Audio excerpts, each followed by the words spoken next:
उत्तर प्रदेश की राजनीति में सत्ता की सीढ़ी चढ़ने के लिए दलित वोट बैंक को अब काफी महत्वपूर्ण माना जाता है। एक तरफ समाजवादी पार्टी के मुखिया अखिलेश यादव गैर यादव पिछड़ा यानी पीडीए पॉलिटिक्स के जरिए प्रदेश की सत्ता में वापसी करने की कोशिशों में जुटे हुए हैं, वहीं दूसरी तरफ भारतीय जनता पार्टी भी लगातार तीसरी बार सत्ता में वापसी करके हैट्रिक लगाना चाहती है।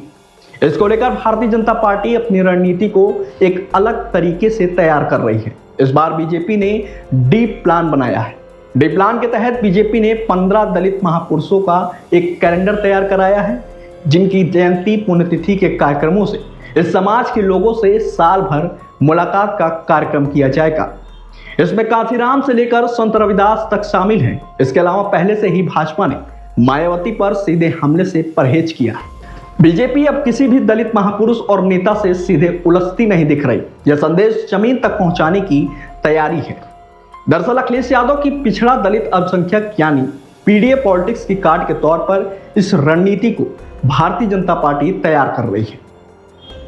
वहीं उत्तर प्रदेश की योगी आदित्यनाथ सरकार भी समाज के हर वर्ग तक सरकार की योजनाओं के पहुंचाए जाने की रणनीति में जुटी हुई है। बता दें कि यूपी के विधानसभा चुनाव 2022 में योगी मोदी सरकार की नीतियों, कोरोना काल में अन्य योजना के प्रभाव ने दलित वोट बैंक के एक बड़े हिस्से को भारतीय जनता पार्टी से जोड़ा था। ऐसे में सॉलिड गैर यादव ओबीसी वोट बैंक में भटकाव से ज्यादा असर पार्टी को नहीं हुआ।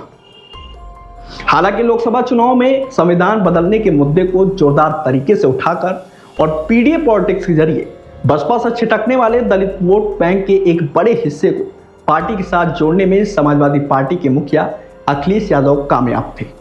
ऐसे में यूपी चुनाव 2027 के लिए भाजपा ने अब दलित पॉलिटिक्स पर जोर देना शुरू कर दिया है। लोकसभा चुनाव में छिटके दलित वोटरों को साधने की रणनीति तैयार की जा रही है। भाजपा ने इसके लिए नए सिरे से सोशल इंजीनियरिंग भी शुरू कर दी है। पार्टी की रणनीति के केंद्र में दलित महापुरुष, उनकी विरासत और समाज के लोगों से लगातार संवाद है। इस संवाद के जरिए समाज के निचले हिस्से तक पार्टी अपने संदेश और कार्यों को पहुंचाने की तैयारी में है। ऐसे में बीजेपी ने इसके लिए कांशीराम, संत रविदास, संत गाडगे, डॉक्टर भीमराव अंबेडकर, ज्योतिबा फूले, सावित्रीबाई फूले, उदा देवी, झलकारी बाई, बीरा पासी, लखन पासी, रमाबाई अंबेडकर और अहिल्याबाई होलकर जैसे करीब 15 दलित और वंचित समाज के महापुरुषों का एक वार्षिक कैलेंडर तैयार किया है।